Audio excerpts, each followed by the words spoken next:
Okay,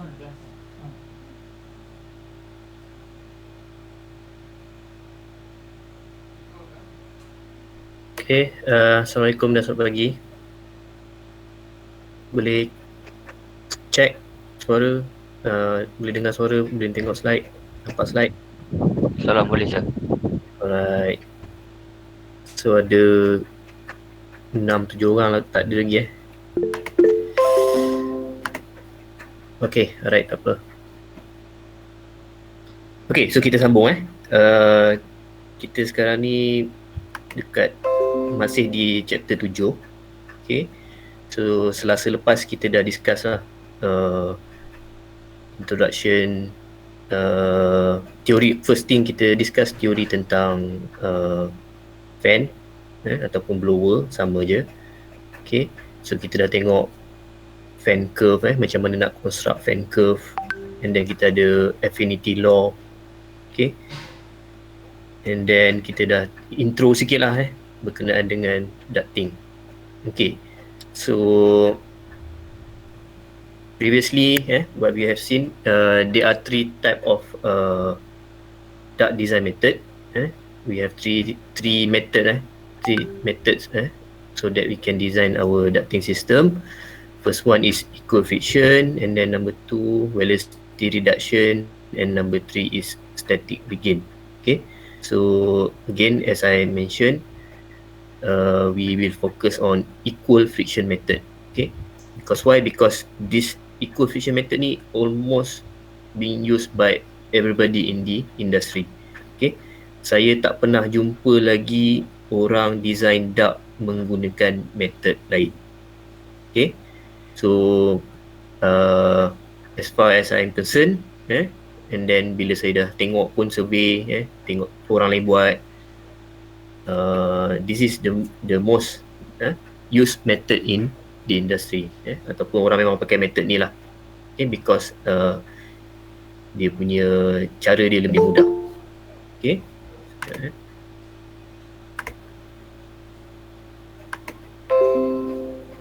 okay, so this equal friction method, as the name implies, as you can see, the name is equal friction. Okay, so meaning the sizing ataupun the design is using the same pressure drop, the same pressure drop per unit of duct length. Okay, ataupun kita ada satu sistem, okay, yang mana dia punya pressure drop at each of the point within the system is not similar. Okay, so dalam kes ni selalunya saya explain, saya menggunakan tangki air sebab tangki air ni mungkin senang faham, dan saya dah pernah mention masa kelas sebelum ni. Okay, so kalau kita ada tangki air, rumah yang paling dekat dengan tangki air tu akan dapat ini kalau kita gunakan gravitational system lah. Gravitational system means kita ada tangki air yang tinggi, and then dia punya flow tu through gravity. Okay, kalau pump pun sama juga, dalam kes pump pun sama, tapi kalau nak mudah faham, kita tengok gravitational flow lah. Okay, so rumah yang dekat dengan tangki tu dia akan dapat air dengan pressure yang kuat. Okay, tapi yang jauh daripada tangki dia akan dapat air yang kurang laju sikit lah, sebab pressure drop dia banyak. Okay, so disebabkan oleh pressure drop yang banyak tu ada resistance, dan dia punya flow dia lebih perlahan. Okay, fenomena ni mungkin kamu notice jugalah. Kalau kat rumah tu dia tak terasa sangat sebab dia orang dah well design. Selalunya kalau kamu pergi ke masjid lah, kalau kamu pergi masjid nak ambil wuduk, kamu buka air, kadang-kadang pilih air kamu tu yang kebetulan lah jauh daripada takungan ataupun tangki dia. So kamu akan rasa kamu perlahan, tengok orang sebelah laju, tengok orang hujung sana pula lagi laju, that kind of thing. Okay, kadang-kadang kamu datang ke ambil wuduk kan, kamu ambil wuduk, air dia laju, tiba-tiba orang lain buka, perlahan sikit. Ada seorang lagi datang buka, lagi perlahan, that kind of thing. So meaning dia punya sistem tu tak didesign dengan betul lah. Okay. So basically using this method, we will design our duct using the same pressure drop. That's why it is called equal friction method. Friction loss, pressure drop, more or less the same, refer to the same thing. Okay. So basically our friction loss ni is calculated between 2 points which represent the highest losses within the system, or we call it the longest run. Okay. So bila kita ada satu sistem, kita dah sketch, and then kita boleh tengoklah daripada source, contohnya daripada tangki tadi tu, dekat mana pilih air ataupun pipe air yang paling jauh. Okay. So kita expect dia adalah 2 point yang mempunyai pressure loss yang paling tinggi, pressure drop yang paling tinggi lah. Okay. Tapi tak semestinya macam tu. Kadang-kadang pilih air tu paling jauh tapi losses dia tak setinggi point lain. Okay. Ada sebab-sebab dia. Sebab ingat kita ada dua benda. Kita ada major loss, kita ada minor loss. Okay. Kalau kita ada satu point yang mungkin tengah-tengah ataupun dekat sikit dengan tangki air, tapi antara point tu dengan tangki air tu dia ada banyak minor loss, banyak fittings, banyak elbow, okay, ada trap, contohnya ada wharf for example lah, macam-macam lah. Okay. So mungkin juga point tu walaupun dia bukannya yang paling jauh, bukannya yang paling jauh, tapi dia experience highest losses. Okay. So kamu kena ingat yang paling jauh tu dia hanya contribute kepada major loss. Okay. So kalau kita sebut tentang pressure drop, tapi in term of major lah, mungkin memang dia lah yang paling tinggi. Tapi kalau kita include major and minor losses, kemungkinan dia bukan paling tinggi. Kebiasaannya dia yang paling tinggi, tapi still kita kena check. Nanti further explanation bila kita discuss on the example, I will explain on this matter. Okay, but the idea is now we locate 2 point, most probably point yang paling jauh lah daripada antara dua tu. Okay, and then if the point represent the highest losses within the system, then we design the whole system based on this figure. Okay, so bila kita dapat losses ni, okay, highest losses between 2 point, then we design our duct based on the flow rate through that particular section. Okay, so kita ada flow rate yang banyak, tapi bila kita distribute, nama pun air distribution system, bila kita distribute, then at each particular section, duct section, flow rate dia mungkin berbeza dan selalunya berkurang, tak sama dengan main duct. Okay, so this duct system, when we design using equal friction method, it is not self-balancing. Okay, kita design based on highest losses, iaitu kita assume lah, buat masa sekarang kita assume point yang paling jauh. Okay, jadi point yang paling dekat, yang sederhana dekat, yang paling jauh kita design based on the same pressure drop. Okay, bila kita run point yang paling dekat dengan sederhana dekat, okay, losses dia lagi rendah, actual loss dia lagi rendah, tapi section dia design menggunakan losses yang paling tinggi. Okay, jadi bila flow, working fluid, contohnya air ni akan laju pergi ke bahagian dia orang dulu, barulah pergi ke bahagian yang lain-lain.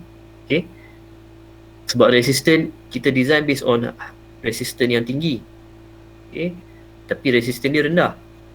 Okay, so air bila tengok, oh sini resistant rendah, so dia akan flow dengan dengan banyak.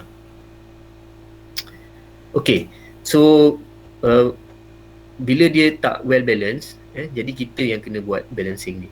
Okay, so normally dalam ducting system kita ada balancing damper, okay, yang kita install dekat keseluruhan outlet, okay, and then bila kita dah siap pasang, kita akan buat balancing. Okay, sebagai contoh, kita ada flow rate sebanyak 4000 CFM. Okay, so kita pun dah design, kita ada 10 lah, gunakan contoh yang senang, 10 supply diffuser. So bila kita ada 10 supply diffuser, setiap satu supply diffuser tu dia terima 400 CFM. Okay, so 400 kali 10 is 4000 lah. Okay, tetapi kalau sistem tu tak balance, 10 supply diffuser ni dia akan receive ataupun flow rate through that each diffuser tu tak akan sama. Okay, yang paling dekat dengan source sumber AHU ke for example, dia akan terima CFM paling tinggi. Lepas tu makin kurang sampailah yang hujung sekali yang paling kurang. Okay, so therefore kita kena buat balancing lah. So we install balancing damper and then kita buka dan tutup lah. Kita control dia supaya dia dapat amount CFM yang sama dekat semua supply diffuser. Okay, so katalah kita masuk Dewan Exam. Kamu duduk dekat bahagian belakang tu, kalau kamu notice, kamu ingat ada issue room. Okay, ada satu student ni yang bagus, yang power, dia tak perlu tiru, dia duduk kat depan sekali. Okay, so kalau sistem dalam exam hall tu tak balance, okay, yang duduk belakang ni akan dapat aircon lah, akan rasa aircon yang sejuk dan dia punya CFM lebih tinggi. Okay, so kawan dia tadi yang duduk kat depan tu memang akan tak rasa sangat. Okay, sebab flow rate tu dah fokus lebih kepada bahagian belakang ataupun yang hampir dengan dia. Okay, so bila kita buat balancing, barulah kamu masuk Dewan Exam, kamu tengok, oh sama je semua, depan sejuk, belakang sejuk. Okay, so kenapa jadi macam tu? Because we perform balancing activities. Okay, so typical design friction rate are 0.1 inch water column per 100 feet of duct length. Okay, so ini unit pressure drop yang biasa digunakan untuk design duct. Okay, in practice memang mereka banyak gunakan value ni. Mereka tak calculate actual losses tu berapa. Okay, nanti kita akan cuba tengok macam mana nak kira actual losses. Okay, tak senang, tak susah, tapi agak leceh. That's why orang tak calculate, but instead dia menggunakan this figure. Kenapa dia gunakan this figure? Because this figure are the value, is the value that is recommended by standard. Jadi standard dia memang recommend this figure lah. Okay, so bila orang calculate betul-betul pun, spend masa buat calculation, kadang-kadang dapat 0.095, kadang-kadang dapat 0.101, so the figure tu tak lari jauh lah. Okay, so this friction rate ni ataupun friction loss ni 0.1 inch ni is well accepted, dan diterima pakai lah, diterima pakai di industri. Okay, so ada few terminologies yang kita kena ingat kat sini. Okay, tak susah pun. Measured length is a measured length of duct between 2 point. Okay, macam kita nak tengok tadi, 2 point yang paling jauh kan, highest loss lah ataupun longest run. So 2 point tu, berapa dia punya measured length. Kalau kamu ukur measured length dia, kamu akan dapat sekian-sekian kaki ke meter ke, tak kisah. Okay, so measured length ni, kalau kamu ingat dulu masa fluid mechanics, bila kamu nak kira major loss, kamu kena kira panjang pipe dia. Sebab kamu ada L kan, dalam equation tu kamu ada L, length. So measured length ni basically is benda tu lah, jarak antara dua point. Kalau pipe lah, kalau ducting. Okay. Equivalent length ni adalah loss coefficient, minor loss. Dia berkaitan dengan minor loss. Okay. So equivalent length, dalam 2 point tadi tu, kamu kena kira, check apa turn fitting accessories yang ada dalam antara 2 point tu. Okay. Dia ada elbow ke, dia ada valve ke, ataupun dia ada strainer ke, whatever antara 2 point tu. Okay. So kamu jumlahkan dan kamu akan dapat dia punya minor losses. Okay. Alright. So katalah kamu measure dia punya length, kamu dapat 50 meter. Okay. Saya gunakan meter lah sebab kamu familiar dengan meter. Okay, 50 meter. Lepas tu kamu measure dia punya minor loss, kamu dapat contohnya 30 meter. So total loss kamu adalah 80 meter lah. 80 meter dalam unit meter kan. So itu adalah head loss, bukan pressure loss, head loss. So meaning kalau kamu ada panjang tu yang 50 meter tadi tu yang kamu ukur, dan di antaranya ada fittings yang contribute kepada 30 meter losses, seolah-olah kalau kita ada satu pipe yang panjang yang tak ada langsung fittings, jarak dia adalah 80 meter. Okay. So that's why it is called effective length. Seolah-olah macam benda tu panjang 80 meter. Okay. Ingat kamu ada measured length 50 meter. Di antara 2 point tu yang kamu ukur tu ada fittings. Lepas tu kamu kira minor loss, fittings tu sama dengan 30 meter. Okay.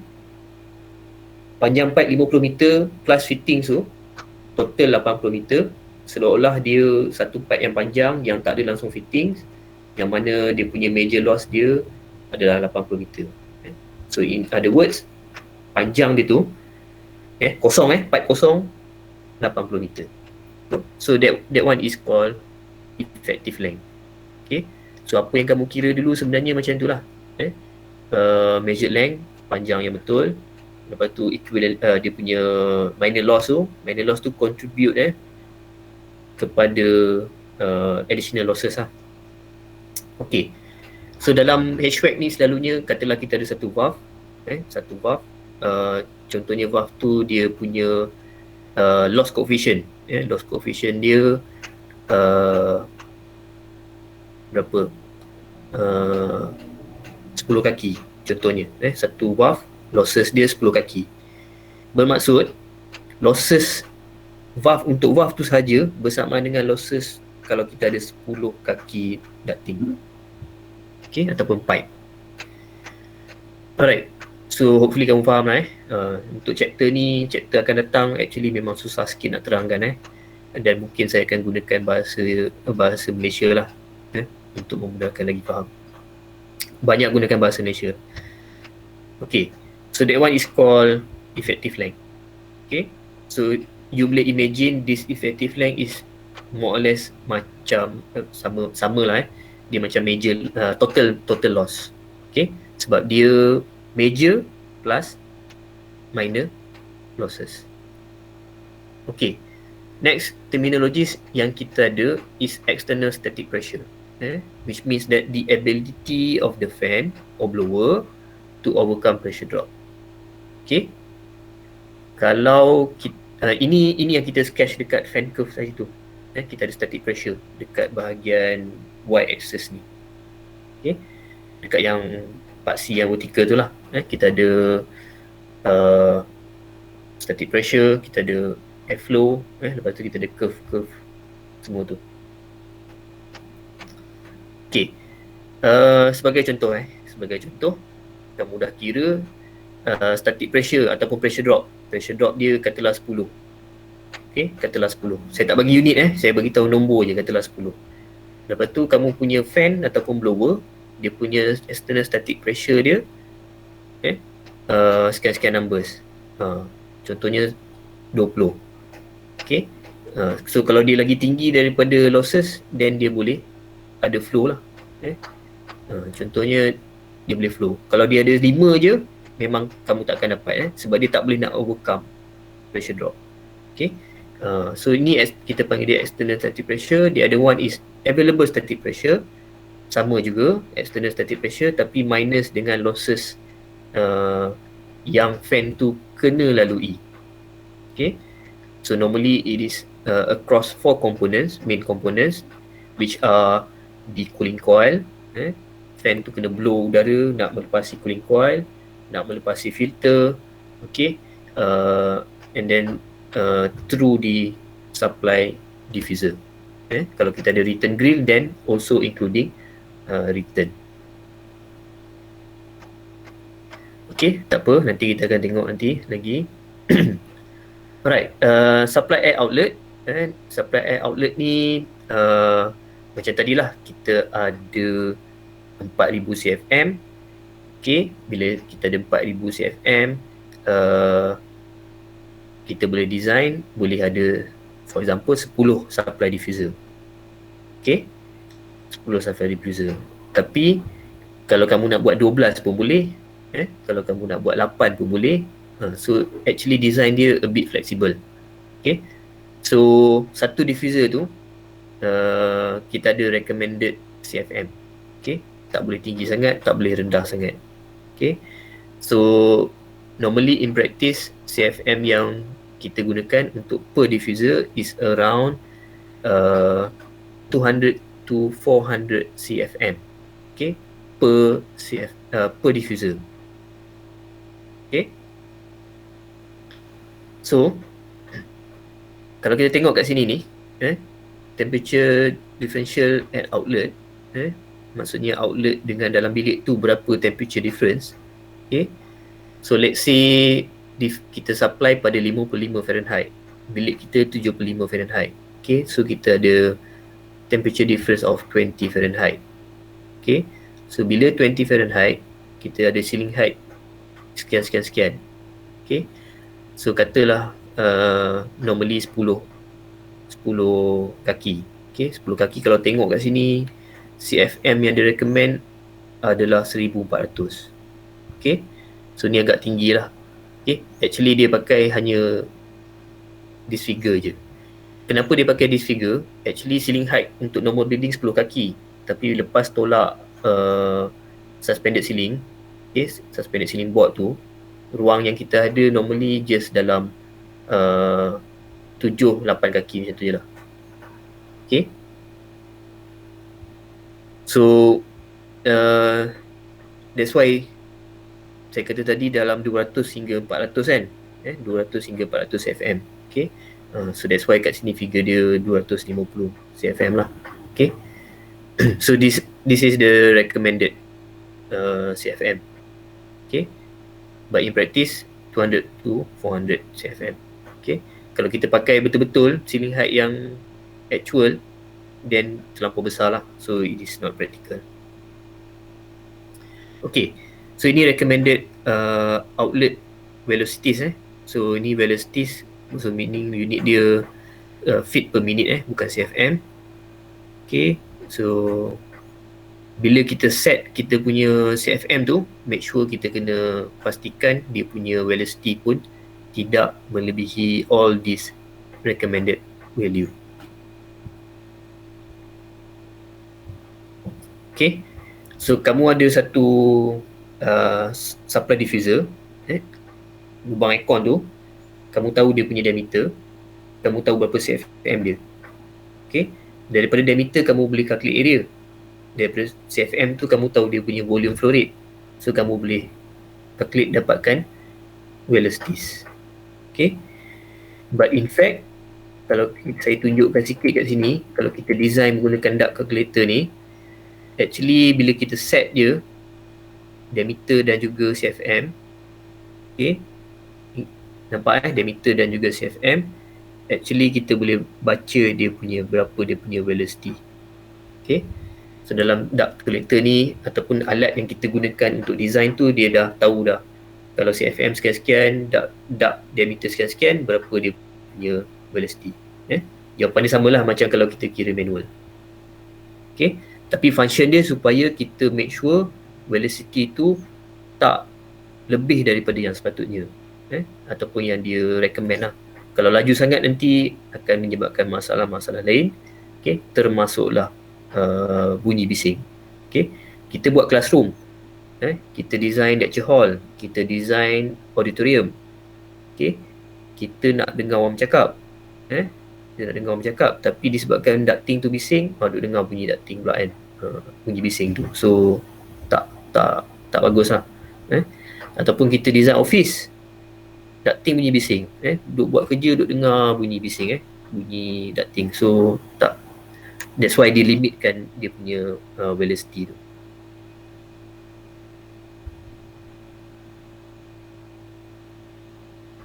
Okay, so alright, kita proceed. Hopefully kamu pun boleh follow sikit-sikit. Design option. Sekejap saya nak charge. Tak apa.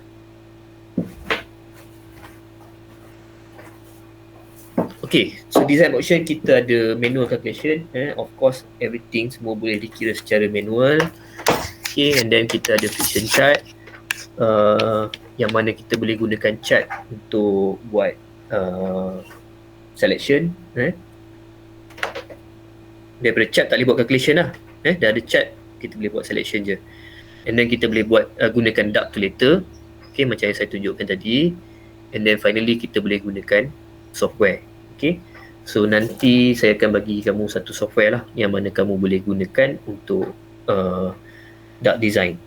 Sama ada untuk design project ataupun later bila kamu kerja kamu nak gunakan pun boleh juga.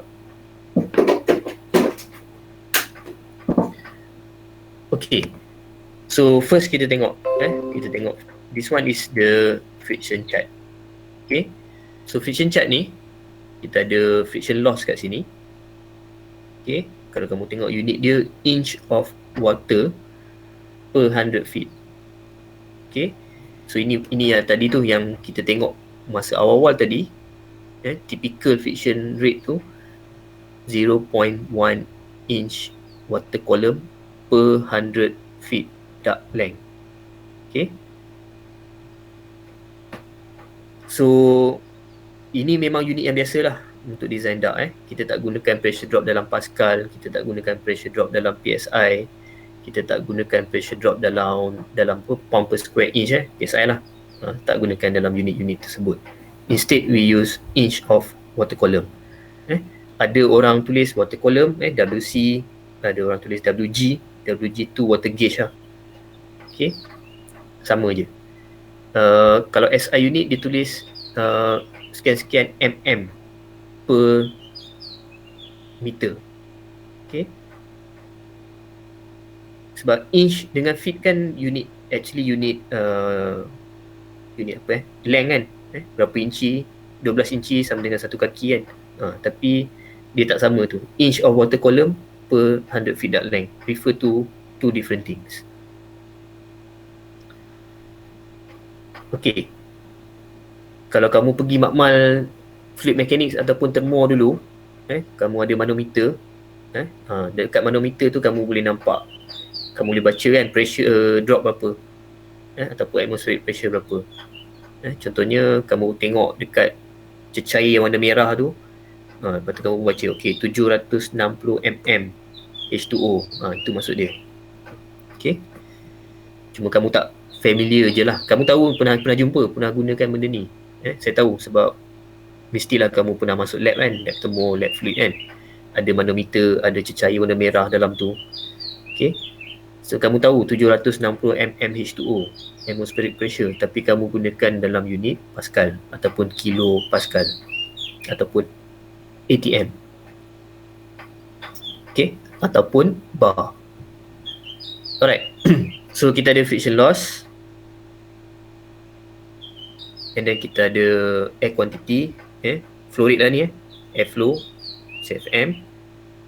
Okay, so based on these two ni, kita boleh plot dekat chart ni dan kita boleh dapatkan dia punya duct diameter lah. Contohnya katalah kita plot tiba-tiba, okay, ini yang 0.1, ini 0.1.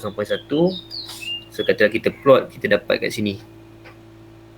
Sinilah boleh lah. Point yang ini senang sikit.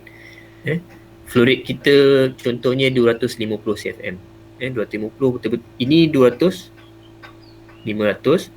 So ini 300, 400 lah. So 250 slightly betul-betul dekat tengah-tengah ni.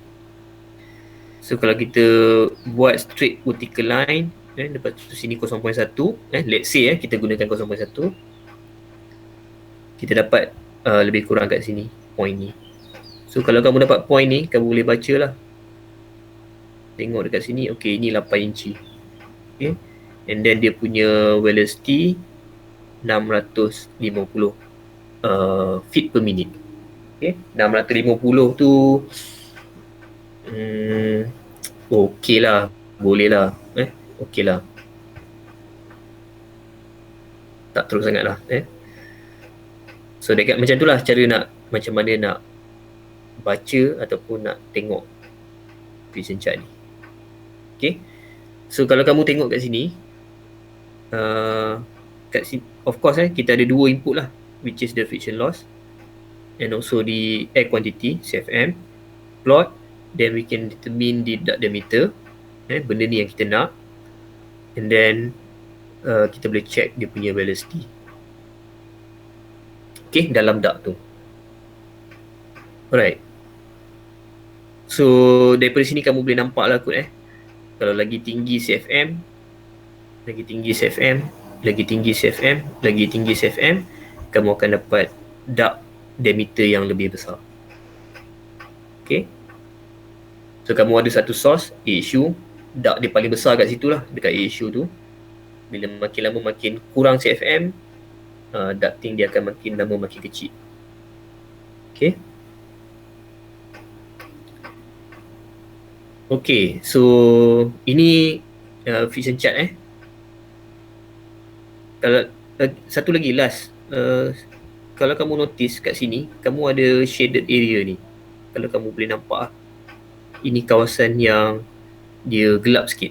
Okay, meaning selalunya friction rate yang diguna pakai untuk design adalah 0.08 hingga 0.6 inch water column per 100 feet. So selalunya di antara kawasan ni lah kita buat design, kita gunakan dekat kawasan-kawasan ni. Okay. So typical value 0.1, tapi yang recommend adalah between this region lah. Okay. Memang pernah ada, saya pernah tengok satu design, dia lagi rendah daripada 0.08, dia pakai 0.06. Okay, memang ada, tapi kita kena justify lah kenapa kita gunakan value yang rendah daripada ni ataupun lebih daripada ni. Okay, so kenapa tempat tu menggunakan 0.06? Sebab dia tak nak bunyi bising. So 0.1 pun dia takut masih laju lagi, velocity udara dalam ducting tu masih laju. So apa dia buat, dia reduce friction rate. Okay, itu cara yang murah lah kot, cheap solution lah. Tapi kalau sepatutnya dia kena still design based on 0.1 inch water column. Lepas tu dia kena pasang silencer lah dekat ducting. Okay, tapi itu akan menyebabkan kos yang tinggi lah, sebab nak pasang silencer then of course additional cost.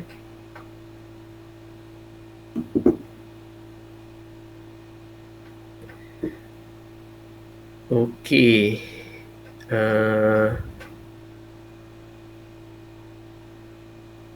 Next, ductulator.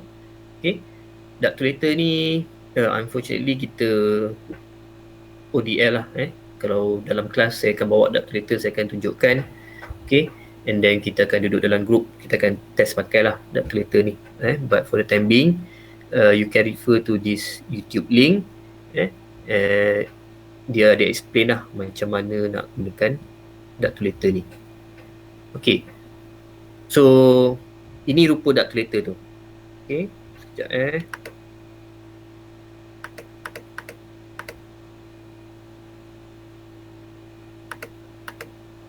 Okay, so ini typical lah, typical ductulator yang selalu orang gunakan. Dia ada dua jenis, satu yang jenis bulat dan satu lagi jenis yang empat segi. Kalau bulat kita main pusing-pusing. Kalau yang empat segi tu kita main tarik-tarik. Okay. Tapi yang biasanya kebaikannya yang jenis bulat ni lah. Okay. So apa yang kita buat? Kita ada CFM kat sini. Okay. Kita ada friction loss kat sini. Okay. And then kat sini ada diameter. Okay. Dekat sini ada CFM dan velocity. Okay. And then bawah ni kita ada rectangular dark dimension. Okay. So dekat air quantity yang friction loss ni dia fix. Dia fix. Dia tak bergerak. Dekat sini air quantity ni dia bergerak. Okay. So katalah kita pilih 0.1 inch water column ni, 0.1 ni. Okay. So kita akan gerakkan benda ni supaya flow rate kita, for example 4000 tadi, katalah ni 4000, kita akan gerakkan dia supaya dia punya scale tu, sengat dia tu selari dengan 0.1. Okay, 4000 ni selari dengan 0.1. Okay, so seolah-olah kalau dalam chart tadi 4000 CFM dengan 0.1 tu kita buat straight vertical line dengan straight horizontal line kat mana dia intersect tu kan. Konsep dia macam tu lah. Okay, so bila dia selari, so kita akan baca berapa dia punya dark diameter dia kat sini. Okay, bila kita nak check velocity 4000 tadi tu, bila kita dah selarikan dengan 0.1, okay, of course dia akan berubah lah. So kita akan tengok okay, berapa dia punya velocity. Okay, so tu macam tu lah. So benda ni sama je macam chart tadi, friction chart, tapi dia dah mudahkan untuk gunakan ductulator macam tu lah. Okay, so in practice kita ada ductulator, kamu just boleh pusing, dapatkan diameter, pusing lagi, okay, dapatkan diameter macam tu. Kalau gunakan chart, kena buat garis, kena plot, kena tengok apa semua kan. So agak lambat lah. Okay, so again kat bawah ni, satu lagi last, dekat bawah ni dia ada rectangular dark dimensions. So kalau kita ada dark diameter yang contohnya macam ni 30 inci, okay, 30 inci, kita punya ruang kat atas tu terhad, kita ada dua kaki je, dua kaki lebih kurang 24 inci. So kalau kita nak sumbat diameter 30 inci dalam tu tak boleh. Okay, so apa kita buat? Kita tukar dia kepada rectangular dark. So kalau dia bertembung macam ni, maksudnya itu adalah size yang available lah. Kalau yang macam ni ni tak bertembung dengan apa-apa, so size tu tak ada. Okay, tapi saya tak berapa suka gunakan, kalau nak dapatkan rectangular dark dimension, saya tak prefer gunakan ni. Okay, saya gunakan software ataupun saya gunakan table lah, ada table dia.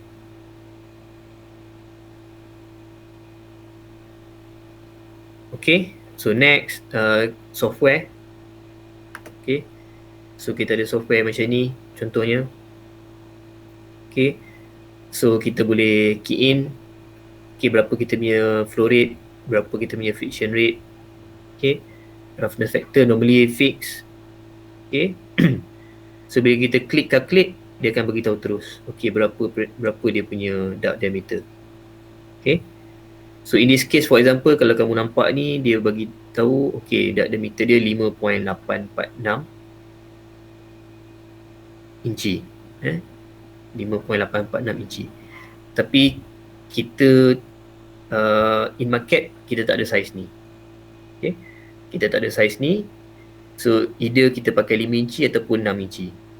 Okay, so software ni dia akan beritahu lah berapa dia punya recommended ataupun actual lah. So dia recommend pakai kat sini 6 inci.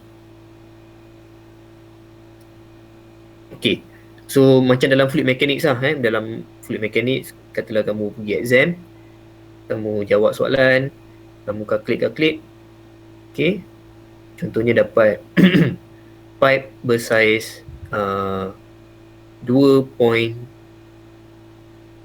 Saya pakai besar sikit lah, pipe bersaiz 7.25 inci.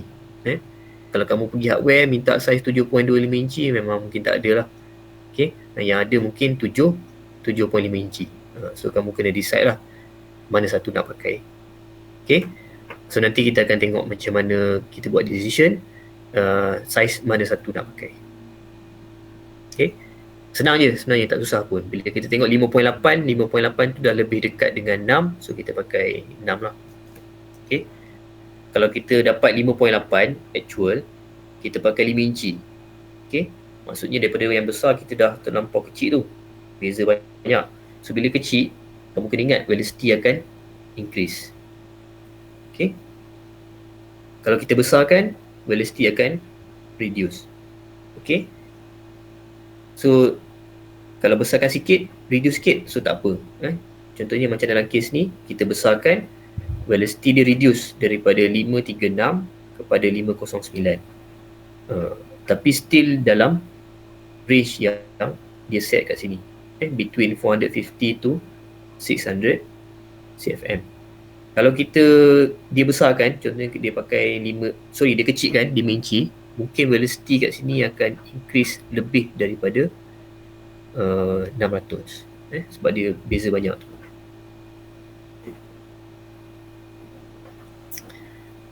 Okay. So alright, sebelum kita tengok example, ada soalan? Kita akan break dulu. Ada soalan?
Tak ada? Tak ada soalan?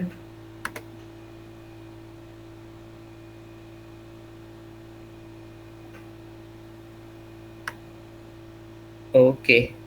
Alright, so kita break sekejap sampai 11:06.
Okey, sekejap saya ada ni sikit.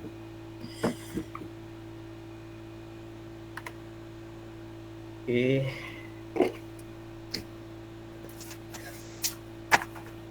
Sebabkan semalam cuti, so hari ni bertimbul-timbul lah. Itu je.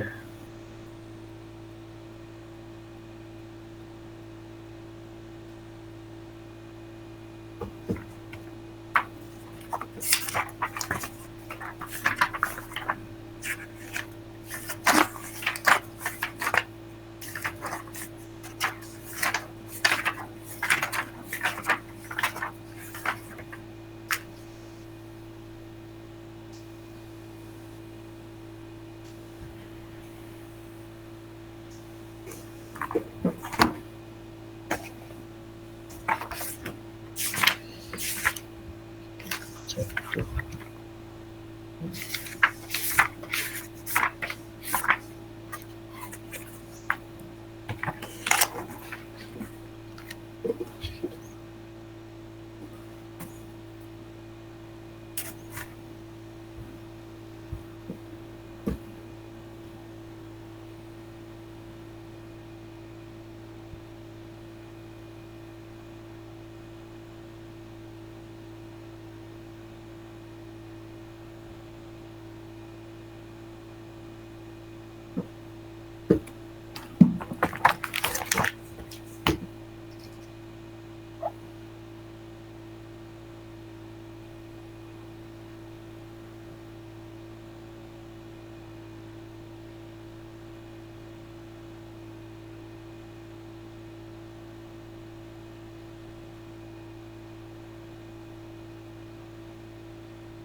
Okey.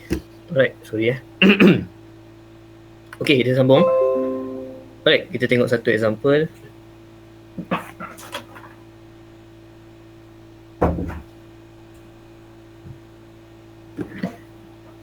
Okey, boleh nampak gambar ducting ni?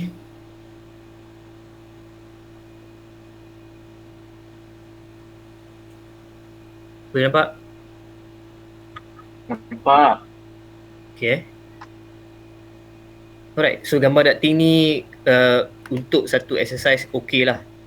Tapi untuk satu design memang sangat-sangat tak okey. Okay. So actually bila kita nak design duct, okay, seboleh-bolehnya kita nak simetri. Kita nak dia simetri. Okay.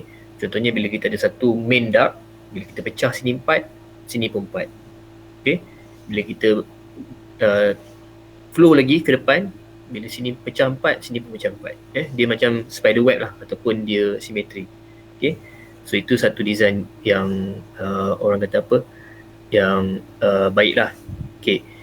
Nombor 2, bila kita design, normally CFM untuk setiap diffuser tu kita buat sama lah, kita buat bagi sama. Kalau kamu ingat kita punya classroom, okay, dalam setiap classroom normally ada 6 supply diffuser dan CFM untuk setiap supply diffuser tu adalah sama. Okay. So kalau dalam contoh ni, kalau kamu tengok jarak dia pun tak sama, and then number 2 CFM dia pun tak sama. Okay. Tapi sebagai contoh dia bagus lah. Kalau kita nak gunakan dia sebagai contoh memang bagus. Okay. So let's say kita ada a issue that delivers 1000 CFM. Okay. So ini kita punya supply duct kita. Okay. And then dia ada return dark, daripada return green, tapi return dark dia very short lah.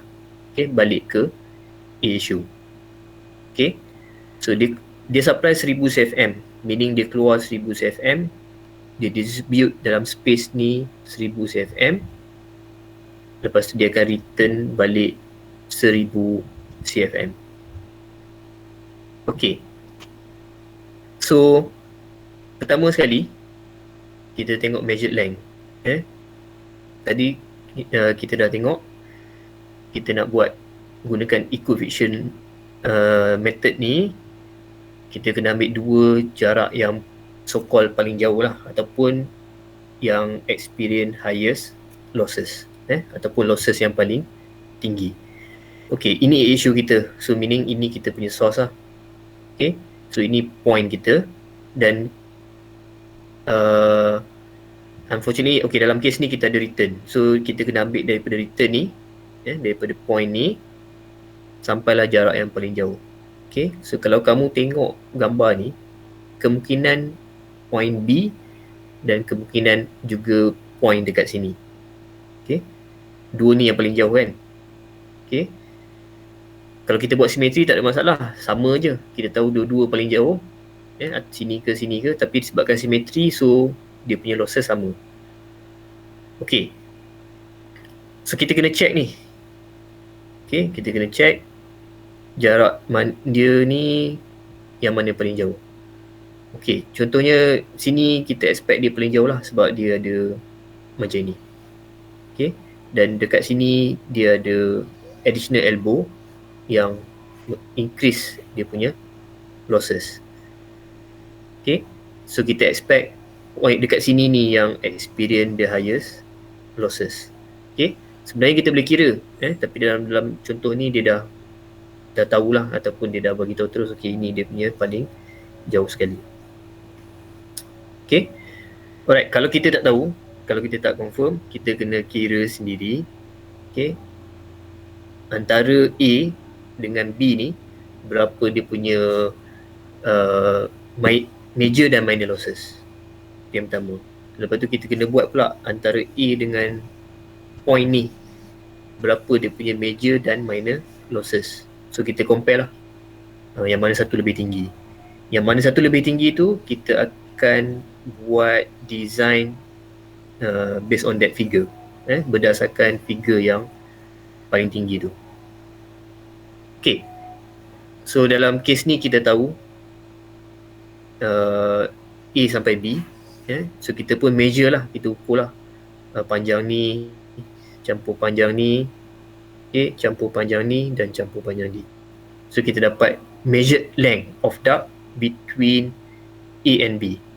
Okay, so kita dapat 65 kaki, for example. Lepas tu kita nak kira pula minor losses, iaitu turn fitting accessories between A and B. Okay, di antara A dan B ni, okay, ada elbow, expander, reducer, ada reducer lagi, okay, ada branch, okay, ada apa ni, elbow lagi, benda-benda macam tu. Okay, so kita kena kira lah, dia punya loss coefficient kali lah apa semua tu. Okay, and then kita akan dapat, okay, berapa dia. So in this case 190 feet.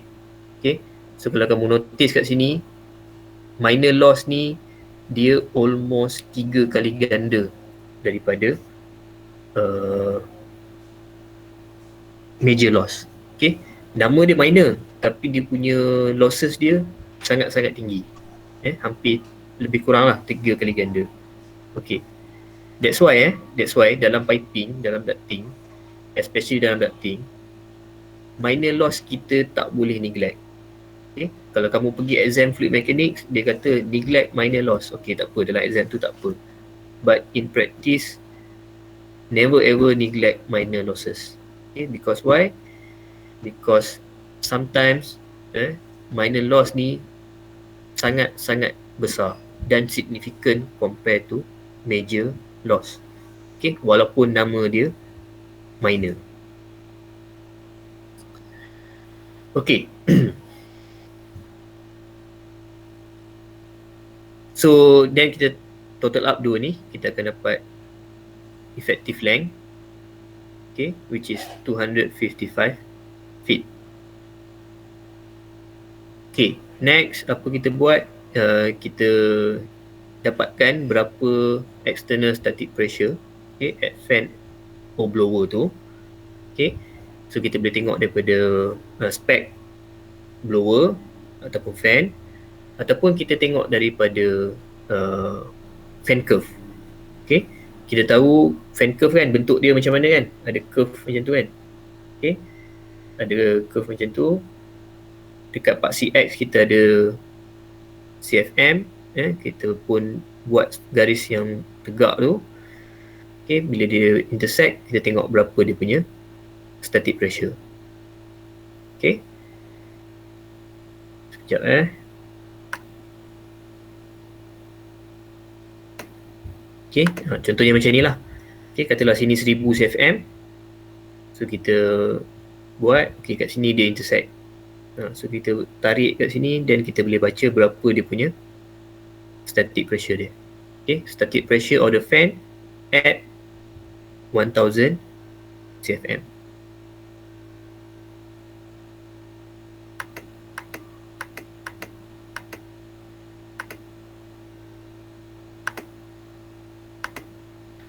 Okay, so let's say in this example, the external static pressure is 0.5 inch water column. Okay, so along the ducting, we have several resistant.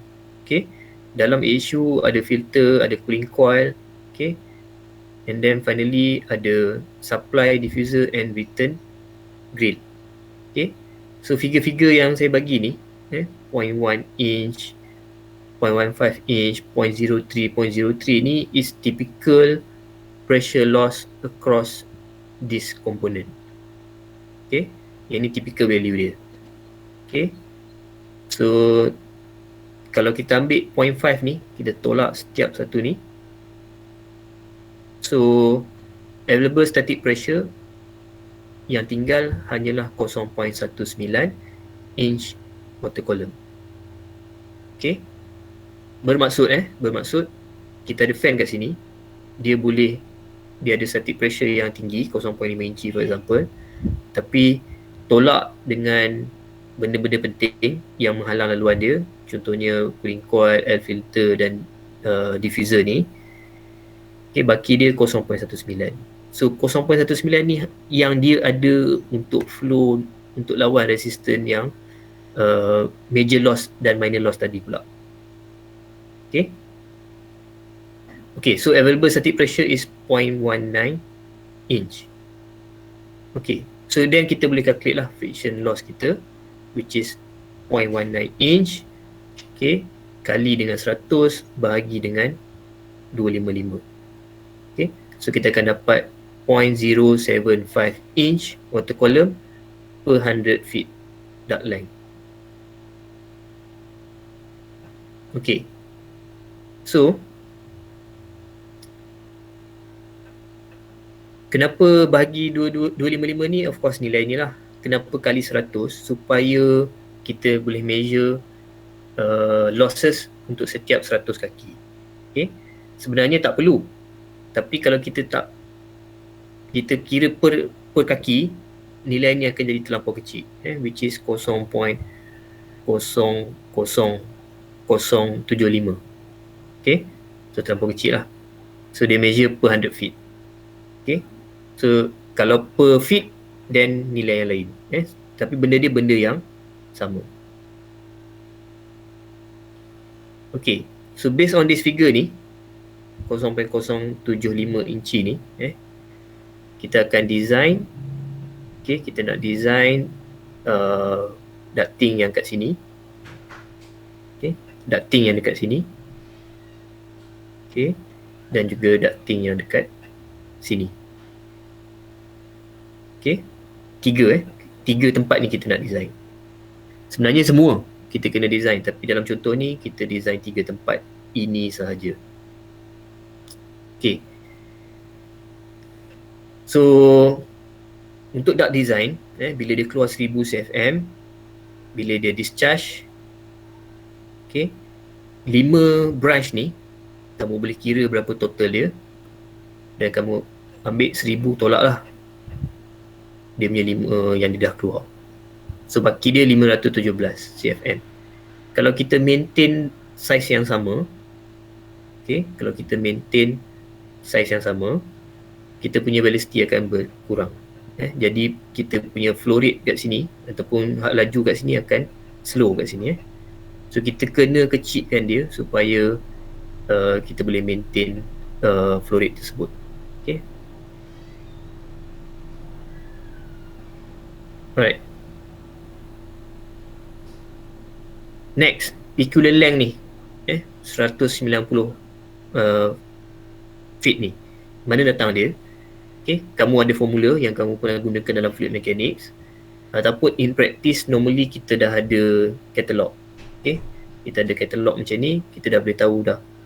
Okay, kalau elbow standard 90 degree macam mana, berapa dia punya equivalent length dia. Okay, kalau apa lagi 45 degree, berapa dia punya equivalent length dia.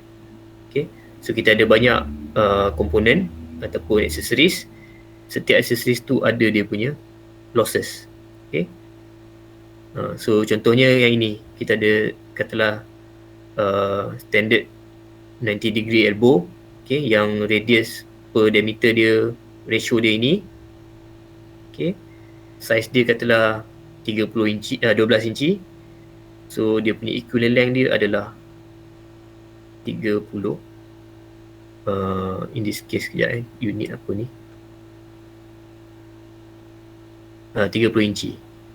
Okay, so kita total up lah berapa banyak semua sekali dan kita akan dapat berapa inci ataupun kaki. Okay, so setiap manufacturer ni pun tahu.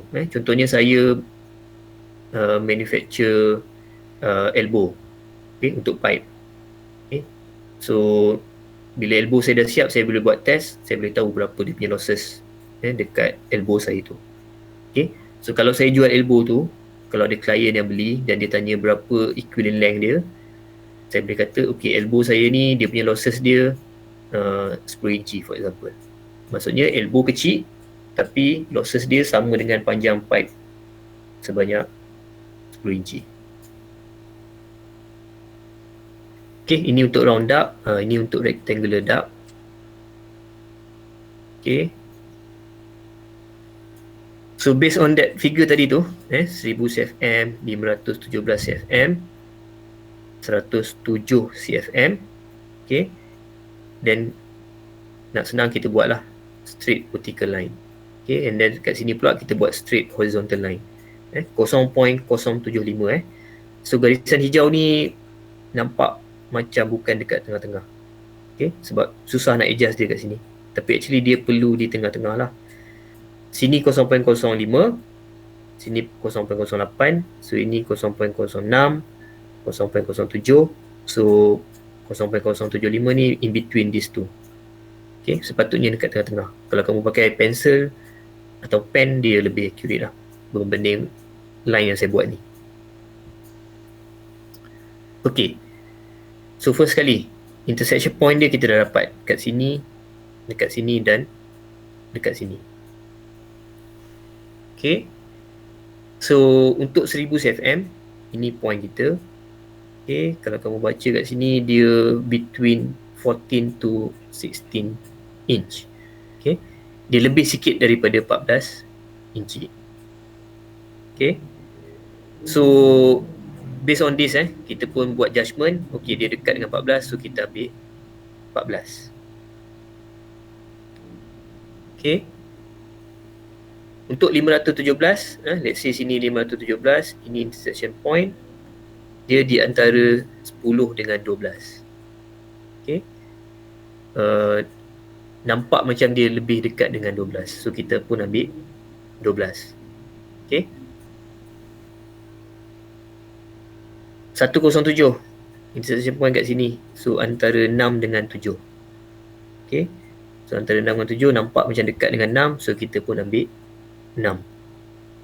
Okay, so based on that Ini yang size kita dapat lah, 14, 12 dan 6. Okay.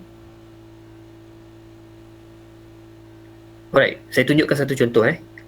Apabila kita ambil yang pertama ni, kita ambil 14, so maksudnya kita dah ubah. Kejap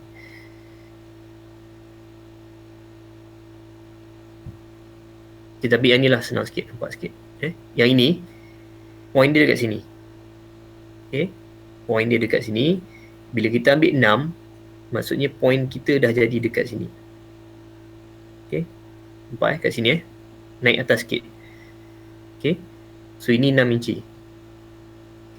So velocity kita bukannya pada 500 ni tadi dah. Velocity kita kena ambil pada point yang baru dan kita kena tengok lah, which is dah jadi lebih kurang 550. So dia jadi 550 feet per minute. And then dia punya new friction loss pun dah jadi 0.09, bukan lagi 0.075. Sebab tadi asalnya dekat sini 0.075. Bila kita pilih size yang lebih kecil, so kita increase kat sini, pergi kat sini, naikkan lagi. So dia punya diameter semakin kecil, velocity semakin meningkat dan dia punya friction rate pun makin meningkat. So ini figure-figure ni cuba kamu check satu persatu daripada friction chart ni. Saya tunjukkan contoh yang ini saja.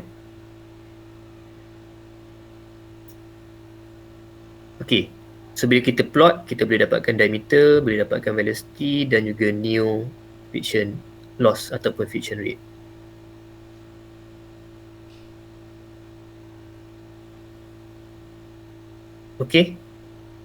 Kalau kita pakai e-calculator yang menggunakan spreadsheet ataupun Excel pun sama juga.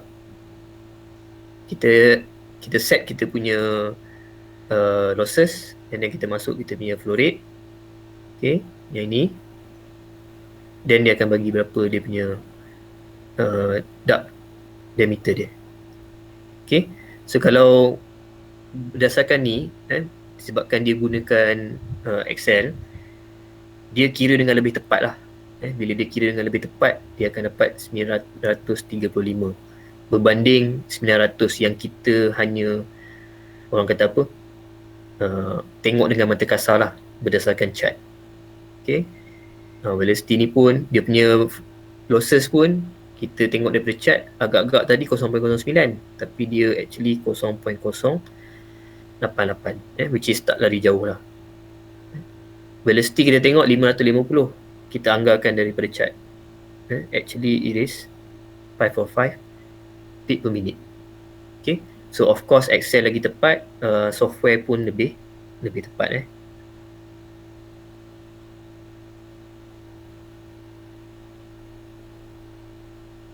Ni contohlah macam mana dia kira tadi. Alright, ini kalau kita gunakan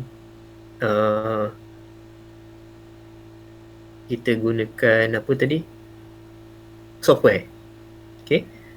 So kita masukkan 1000 CFM dengan 0.1 inch water column. Tapi contoh ni tak betul. Sepatutnya kita kena enter 0.075. So dia akan bagi velocity dan equivalent diameter. Lepas tu kita kena decide pula, kita dah tetapkan 1000 CFM tapi kita nak diameter kita 14 inci. Kita akan dapat new head loss dan juga velocity.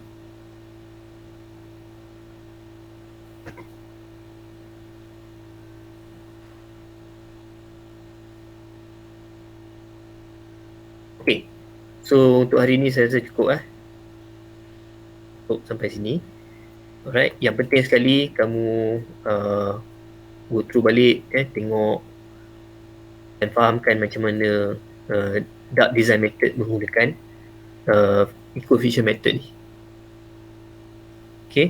Kamu tengok balik contoh ni, macam mana saya dapat all those figure and then try gunakan chart. Saya akan bagi satu chart soft copy untuk kamu. Okay, kamu boleh print dan gunakan, and then tengok balik contoh ni macam mana dapat all this figure ni.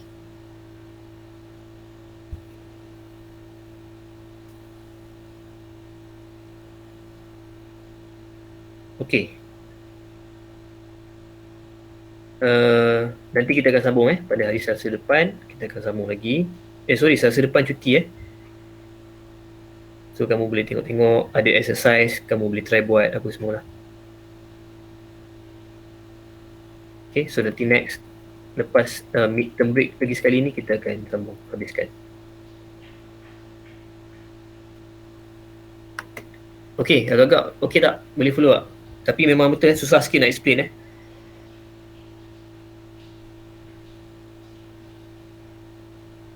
Tapi kalau kamu dapat tangkap, boleh faham, okey kot.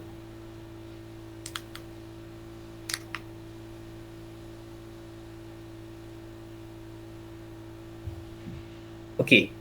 So, kamu boleh try buat kamu boleh try tengok. Benda dia tak susah lah. Benda dia tak susah. Dan pertama sekali kamu fahamkan macam mana dia, example tadi tu.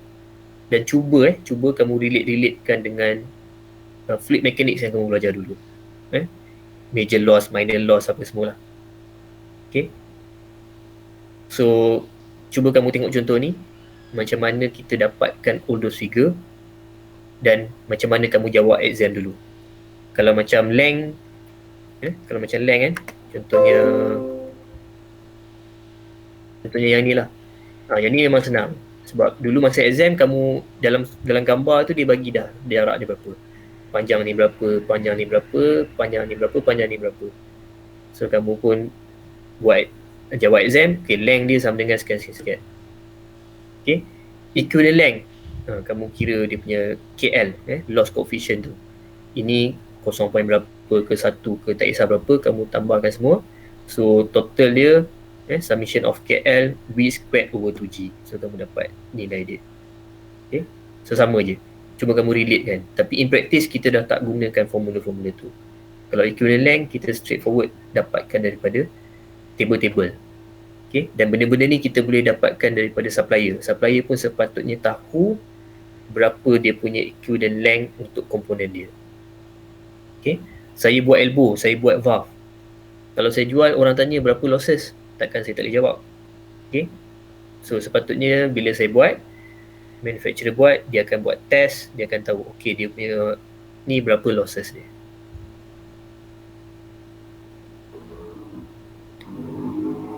Okay, so itu saja untuk hari ini.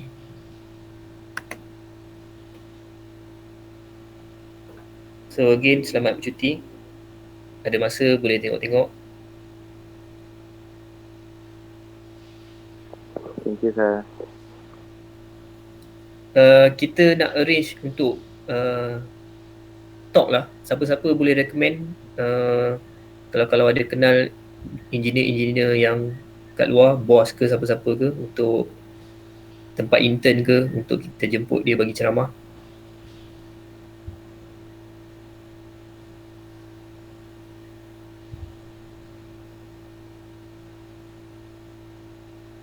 Kalau dia boleh PM saya, kalau dia boleh WhatsApp saya.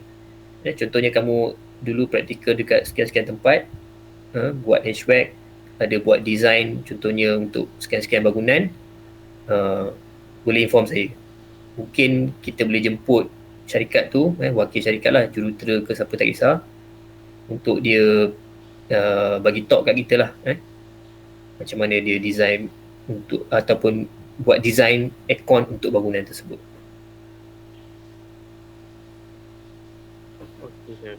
Alright, siapa-siapa ada boleh bagi tahu saya, so that kita ada pilihan lah. Kalau kita ada pilihan, kita boleh jemput mana yang sesuai. Okay, terima kasih.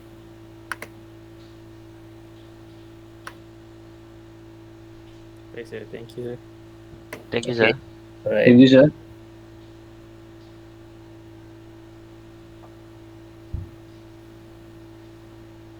Thank you, sir. Okay.